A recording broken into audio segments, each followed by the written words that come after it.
stage and production and what you're enjoying at the Regent Theatre in Melbourne. Oh, this is Melbourne. This is Melbourne. This is Collins Street. It's the Regent Theatre. It's my home. This is Australia. We do it as well here as it's done anywhere else in the world. And we have people like Trevor Nunn tell us that all the time. Cameron McIntosh tells us that all the time. I mean, I often think it'd be nice to work in a country where no one knows me, because I would get a reaction that is not based on a history of people knowing me. But, you know, Australia is world class. There's great pride in working here. 1,400 people, 1,400 people auditioned for the role that you won. Do you remember your audition? Oh, yeah. I always remember my nightmares. It was good because I was auditioning for Trevor Nunn, which I'd done twice before for Cats and Les Miserables, and he is someone that I always love to see and work with, and so I knew I was going to see him, and that was great. But Trevor likes a chat, you know, and after the audition he wanted to chat. And I said, Trevor, is the audition over? And he said, yes. And I said, because I want to go. And he said, oh, fine. But the next morning I was at Heathrow Airport coming home, and he pulled up literally behind my car. So there we were, stuck again, except I wanted to say, did I get it? And of course you have to be diplomatic and, you know, don't mention the war. So 2 weeks later I found out I got it. So he wouldn't give you a hint? He said I did a great audition. Oh, that must have hugged me. Must have been music to your ears, though. Yeah, it was. It was not enough. You wanted to hear the big yes. Of course. Just wonderful. Now, I know Broadway's Betty Buckley is coming to Melbourne. She arrives the day after you open on Saturday night, and I reckon she's going to be very, very impressed. Would you agree? I think she'll be very impressed with our cast, absolutely. She is a really committed, dedicated and wonderful actor, and she knows how hard it is to get this show up. I think she'll really enjoy it. I'm really looking forward to meeting her.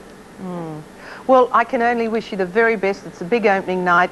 I'm sure you're suffering the, you know, the traditional nerves, but you'll do great. Deborah Byrne, thank you for joining us. Thanks very much, Kerry. Thank you. Deborah Byrne, Sunset Boulevard opens Melbourne's Regent Theatre on Saturday. The child star of a TV talent show to a world-ranking star of stage and screen and song, of course. We've also watched a real survivor picking herself up time and time again after personal setbacks. Now she's reached a professional pinnacle, playing Norma Desmond in Sunset Boulevard. Yet the rumour mill grinds on with talk of even bigger dramas in her private life. Would you take me out? Mr. Beautiful.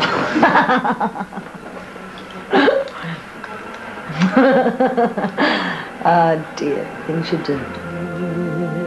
I loved you time and again, I would try to say. Like some exotic Balinese shadow play, Deborah Byrne's real-life story is all melodrama, set to beautiful music. I'd let my golden chances pass me by.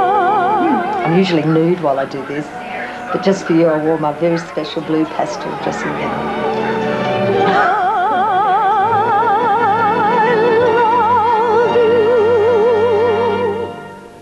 Over the years, she has bared much more than her soul in public, and the public love the way, with every emotional knockdown, Deborah Byrne claws her way back up. To all of you and to all in Australia, have a wonderful Christmas. I am going to have the best Christmas.